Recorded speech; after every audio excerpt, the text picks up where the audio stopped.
hurting. So many people who need love. Sometimes I feel a little helpless, like what I have won't be enough.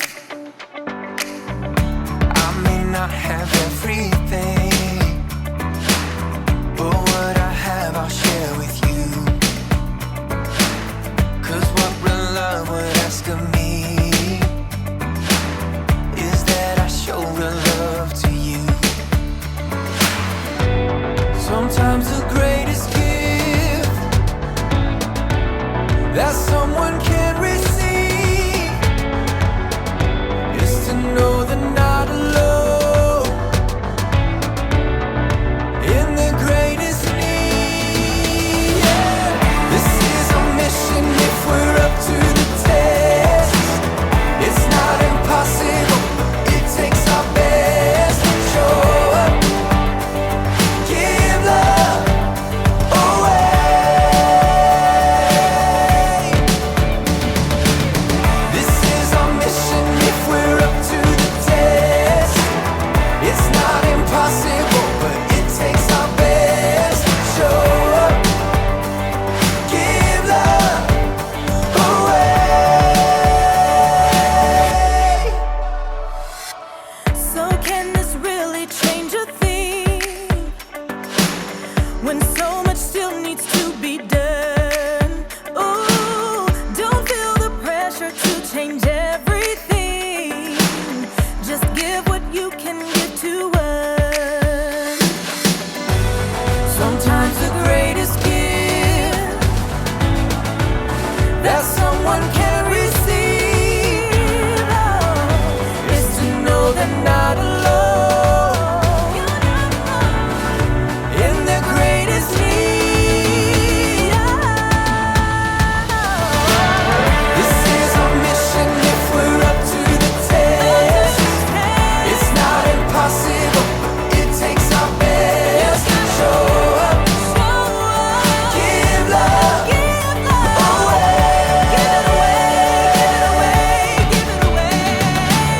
This is our mission if we're up to the test. It's not impossible, but it takes our best. Show up, give love away.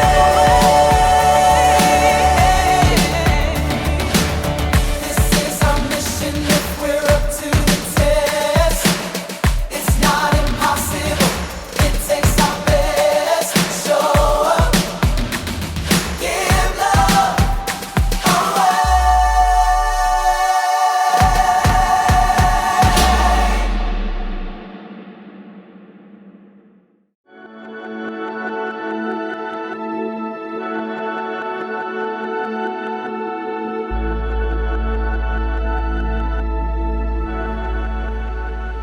Hello, friends. I'm Erica. It's a busy day today. Don't believe me? Check out my block. Oh, take a look at all this hustle and bustle. These people could use some compassion. Compassion is caring enough to do something about someone else's need. But who has time for compassion when you're so busy all the time? I mean, it's the same every day. Get up, get dressed, Pop-Tart for breakfast, school, lunch, more school. Then there's homework, video games, a few selfies, dinner, music practice, and bed. And then the alarm goes off and you start all over again. It's not just you that's busy. People are busy everywhere you look. Moms and dads, shh, business people, buy all the things. Servers, you have the iced tea with no lemon. You have the lemonade with no ice. You have a cup of ice with no tea and a slice of lemon, right? It can seem like there's not enough time to show compassion. But as you'll see with Jesus in today's story, sometimes you have to make time. Pop-Tart me. Yeah. See you in a few. The Bible. It's 66 books of history, stories, letters, and poetry that fit together to form God's one big story. The epic adventure of how He created us and loves us so much that He made a way to rescue us. As we travel through the Bible, from Genesis to Revelation, we discover people who met God and found their lives changed forever. Now, for an amazing story inspired by the book of Mark, chapter 10, verses 46 through 52. Jesus spent time with people of every kind from every background. He answered trick challenges from important religious leaders and sincere questions from rich men. Sell everything you have. Give the money to those who are poor, then come follow me. Jesus didn't hesitate to welcome kids. Let the little children come to me. He was endlessly patient with his own friends when they argued about who should be first. The Son of Man did not come to be served. Instead, he came to serve others. Even as Jesus made his last journey to Jerusalem, he didn't let what was ahead distract him from the people he met along the way. Hey Jesus, this crowd we picked up in Jericho is really slowing us down. Want to pick up the pace? But Jesus didn't try to shake off the crowds that followed him. It's Jesus. A short way ahead, a man named Bartimaeus sat by the road on a torn and dusty mat. He stretched out his arms desperately, hoping someone would drop a few coins in his empty hand. Please, help me. Bartimaeus was blind. There was no work he could do to earn money, so he depended on the kindness of strangers passing by. The crowd quickly surrounded him. He's right there! It's him. I see Jesus. I swear I see him over there. Jesus? Bartimaeus had heard of Jesus. He'd heard stories of sick people who'd been healed by Jesus, and in his heart, he believed they were true. Jesus! Bartimaeus knew he couldn't let this chance slip away. Jesus! Son of David! Have mercy on me! Shh! Be quiet! Jesus probably doesn't have any time for you. Son of David! Have mercy on me! Let it go! Jesus! Through all the noise and clamor, Jesus heard Bartimaeus' plea. It would have been easy to keep walking, to push on towards Jerusalem, but instead, Jesus stopped. Call for him. What's happening? Cheer up! On your feet! Bless your heart, Jesus is actually calling for you. Me? He heard me. Bartimaeus jumped up, tossing aside his dusty coat. He staggered towards the voice he'd heard. Hands in the crowd helped him to find his way. Jesus! What do you want me to do for you? Teacher! I want to be able to see. Jesus smiled as he looked directly into Bartimaeus' unseeing eyes. Go. Your faith has healed you. Bartimaeus blinked and blinked again. Bright colors and shapes flashed before his eyes, vivid and breathtaking. My eyes! I can see! As a brand new world came into focus, Bartimaeus fixed his gaze on the face before him, the deep eyes and kind smile of Jesus. Thank you, Jesus! Thank you! Jesus nodded, then turned again towards Jerusalem. As the crowd began to move, Bartimaeus joined in to follow the man who had stopped for a few minutes to change his life.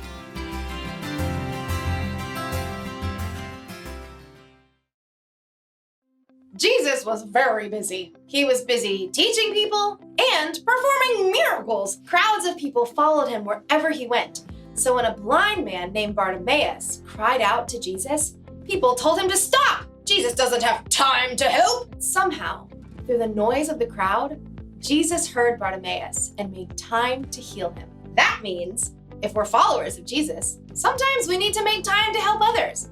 After all, there are a lot of people on our block who need help. There are people who need understanding. There are people who need space. But how can we help others when we're so busy all the time? Well, sometimes it means giving up what you want to do so you can do what someone else needs. There are only so many hours in the day. We should use at least some of that time showing compassion to the people around us who need it. That's the one thing to remember today. Make time to help others. You may not be able to help everyone, but if one person makes time to help another person, then pretty soon there's a chain reaction of compassion. And Pop-Tarts always help. You get a Pop-Tart, and you get a Pop-Tart, And you get a Pop-Tart. And you get a Pop-Tart. Ooh, and let's not forget, you two get Pop-Tarts. See you around.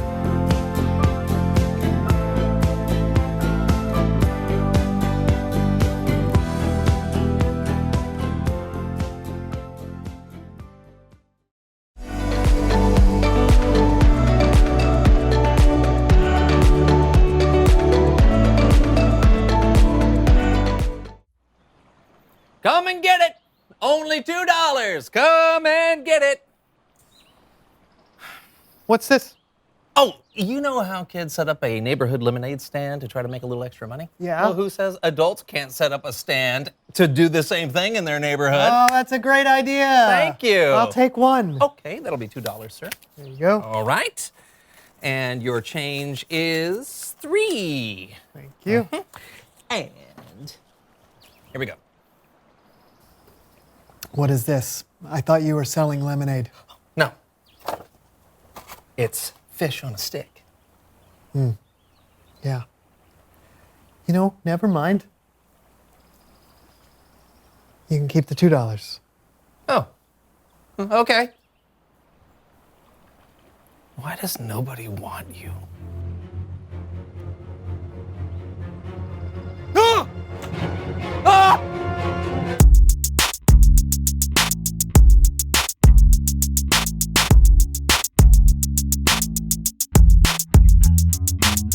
Hello, I'm Brandon. And I'm John. And Welcome to the So-and-So Show. Hey, we've been having a good time celebrating the people on our blocks. And trying to make time to care about others. That's right. Were you expecting a guest? No, and I guess you weren't either. No. Well, these are fun. Please welcome someone who knows stuff. Sugar! Oh. Come on in. Yeah, have a seat. Yeah. Wow, it is so good to see you. Is it? Yeah, I thought so. Well, okay, of course we know who you are. Yeah, impossible to But forget. Why don't you let everyone else know who you are and what you know? Yeah. Okay. I'm Sugar Tilt-A-Whirl. Yes, that's my real name. And I'm a cotton candy vendor for the Thomason Traveling Carnival. That's right. I know. So, is there a particular reason why you decided to come on the show, or did you just want to hang out? Which we're totally okay with. Well, you know I watched the show. We do know that, thankful. yeah. So you've been talking about being a good neighbor. Mm-hmm. And I got a problem with that. Oh, we can change that. You see, since I work in a traveling carnival, I ain't got no neighbors. So you're trying to leave me out or something? No, Never. it's not like that. You see, neighbors and neighborhood doesn't necessarily mean the people who live on your same street or anything. It doesn't? No. It just means the people you're around. So for you, it could be the other carnival workers. Mm-hmm. Oh, you mean like Bobo the Clown? Oh, or Stinky Sal? Oh, is he another clown? No. He works the Ferris wheel. Oh. Yeah, yes, like them. But, yeah. Oh. So I'm supposed to be nice to them? Well, sure, but it's not just about being nice. It's about being a good neighbor. Yeah. Helping them out or showing them compassion when they need it. Or just spending time with him. You know, maybe Stinky Sal just needs somebody to hang out with him and perhaps give him a stick of deodorant. Why? He smells great. Like peaches. Oh, well, why are you what was his name? Never mind. So is there someone other than Stinky Sal or Bobo the Clown that might need to be shown a little compassion at the carnival? Maybe Mary. She's new and a little strange. Oh, you think she's strange? That's what I said. Okay. Nobody really knows how to act around Mary. I mean, She's kinda different. Okay, but Mary is still your neighbor. Yeah, but some people are just hard to love, you know? I do know that. I think you should at least try, though. Let me go get her so you can see what I'm talking about. Oh, is she here? No. If she was here, I wouldn't have to go get her. Yeah, okay, sure, yeah. Go get her, go get her. That's my bad. That's my bad. Why do you keep running? I'm just trying to be friendly. Well, quit it. Please welcome someone else who knows stuff.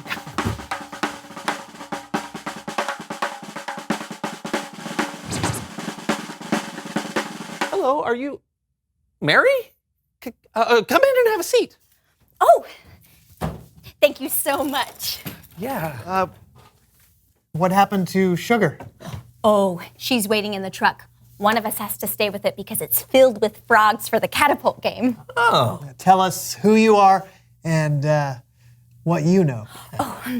My name is Mary Go-Around, and I just started working at the carnival as a ticket taker, goat herder, and carousel operator. Wow, you do all that. Yeah, when you're the newbie, you have to do all kinds of jobs so you can learn how the whole carnival works. Oh, it sounds like a lot. Oh, it is. But everyone has been so patient and kind. Even Sugar? Oh, especially Sugar. She's the best. When I first started, I didn't know if I was going to fit in. But Sugar was just so friendly. She took me under her wing and made sure I was comfortable and never felt left out. Are we talking about the same Sugar? Yeah. Why? No reason. Curious. Oh, that's her. We got to get those frogs back. It was so nice talking to you both. You know, you should really come to the carnival while we're in town. I know Sugar would love to see you. She thinks you guys are the funniest. Bye. She thinks we're funny. Who knew? Yeah, and who knew Sugar would be such a good neighbor? I think Sugar and Mary are the same person. What? They look exactly It's Bible alike. story time with Kellen.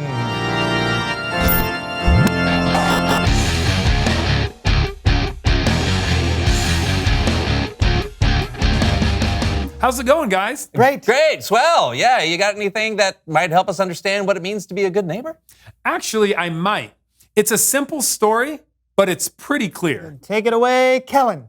It isn't always easy to know how to be a good neighbor, especially if it's someone we don't know. But the good news is this: Jesus was really good at this. There's a story in the Bible, in the book of Mark, about a guy named Bartimaeus, who was... Wait just a minute. Oh, would you look at that? A talking goat. What can I do for you, goat? I'm Leslie. I'm the goat from the story you're telling. I don't think there is a goat in the story. It was Jericho. A couple thousand years ago, there were goats everywhere. Fine. You're saying you saw the story I'm telling happen? Sure did. I was standing right next to Bartimaeus. And I was standing on Leslie the goat when this momentous event happened. Who was that? It is I, Ferdinand, the most interesting fly in the world. Let's go with it. So, I'm assuming you both knew Bartimaeus. Absolutely. What you say is correct, my friend. Alrighty then. So Bartimaeus was blind, meaning he couldn't see. So to survive, his only option at the time was to beg on the side of the street. One day, Jesus and a large group of people happened to be passing right by where Bartimaeus was. When he heard them passing, Bartimaeus started shouting, Jesus, son of David, have mercy on me. That's exactly what he said. Some people in the group told Bartimaeus to be quiet and leave Jesus alone. They were quite rude. But that only made Bartimaeus shout louder. Jesus, son of David, have mercy on me. Then the amazing part happened. So true, Kellen. Jesus heard Bartimaeus calling him, and he actually stopped. And he told the people around him to call Bartimaeus over. And Bartimaeus hopped up and went over to Jesus. And when he got there, Jesus asked, "What do you want me to do for you?" Can you believe that? I know. Jesus had to have been very busy, but he took time to ask a man he had never met what he could do for him. It was like he'd known him for years. Like he was his neighbor. I know. Jesus had to have been very busy, but he took the time to ask a man that he never met what he could do for him. He said, "Go, your faith has healed you." And all of a sudden, bam! Bartimaeus could see. His vision became as good as mine. I have over 3,000 eyes. That's why I am the most interesting fly in the world. Well, I really do appreciate both of you helping out with this story. It was my pleasure, muchacho. Anytime. What Jesus did for Bartimaeus was amazing, but it wasn't a one-time thing. Jesus was always taking the time to have compassion on people who were overlooked. He treated them like they were neighbors. The end. Jesus really was a good neighbor to people, wasn't he? And they didn't have to live in his neighborhood. Yeah, people at wells, people who were fishing, people up in trees, anybody. Jesus just made the time to care for them. And can you imagine if we all made time for others like that? We could change the world. It would definitely change the world of some people, no doubt. And I think that leads you into today's question. So I'll leave you with that, and I'll see you guys next time. Reveal the question. When has someone made time for you? Well, you always make time for me. I mean, even if it's 3 o'clock in the morning and I call you because I hear something scratching on the door and it turns out to be my dog. Or Mr. Lee across the street when we go out to get our mail at the same time, we talk for hours. Or Dawn, who cleans my teeth. She always listens to everything I say, even when I'm not here.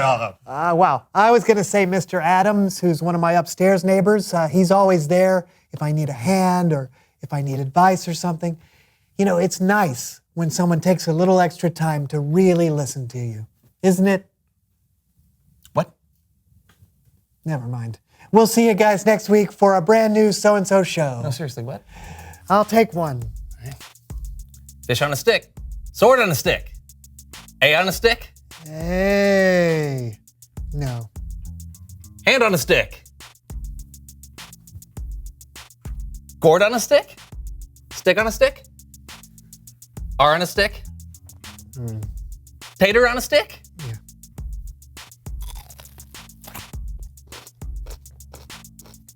Did you pay me?